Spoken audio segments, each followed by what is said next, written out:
С 17 по 23 июня в столице в рамках международной конференции «Города и люди. Местные решения для устойчивого развития» прошел воркшоп «Общественные пространства в экстремальном климате». В ходе него 32 молодых архитектора из Якутии и других регионов России, отобранных по конкурсу портфолио, посетили серию дискуссий и публичных лекций, посвященных развитию ландшафта и общественных пространств, приглашенных из России, Нидерландов и США ландшафтных архитекторов. Самый важный момент, как эти территории будут вообще использовать, и что они, как на ней организовывают, скажем, походы. Мы думали о том, что бульвар – это скорее какое-то пространство, где ездят машины, где какое-то интенсивное движение, а так как это историческая часть города, то скорее там нужно сделать пространство для людей и, возможно, немного пересмотреть психологию бульвара. А просто?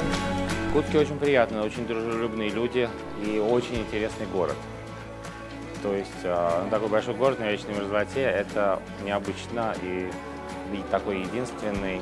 Мы сейчас провели здесь несколько исследований, изучили там историю города, как устроена вечная мерзлота, микроклимат, растения. И это очень сложная задача здесь что-то сделать, спроектировать, но она становится тем интереснее. Меня очень поразил в Якутске контраст между тем, какая красивая природа за городом, и как в городе с природой не все так хорошо. Но при этом, мне кажется, тут есть большая возможность для того, чтобы это все улучшить. Понятно, что тут в городе гораздо более сложные условия, просто физически другие почвы, немножко все сложнее, чем за городом.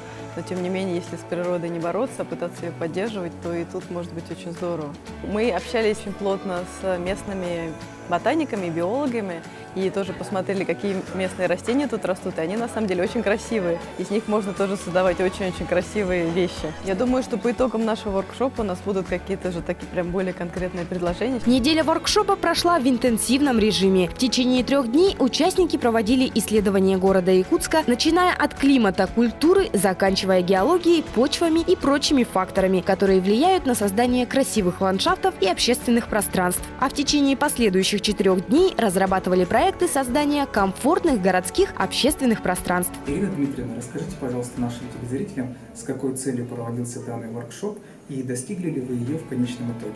Цель – анализ, во-первых, самой системы озеленения благоустройства в городе Якутске, как нам подходить к этому. И мы поставили практическую задачу. Это бульвар Учителя, место, которое определено у нас как создание нового современного парка в городе Якутске. Это место между улицами Ярославского и Кулаковского, и оно должно стать примером того, как вообще в арктических городах надо делать общественное пространство. Когда жители и гости столицы смогут воочию увидеть результаты плотной работы воркшопа? И задача очень реальная – получить эскизные проекты, идеи. И эти идеи лягут в основу технического задания, проектно-сметной документации. И уже к 2017 году мы должны реализовать этот проект.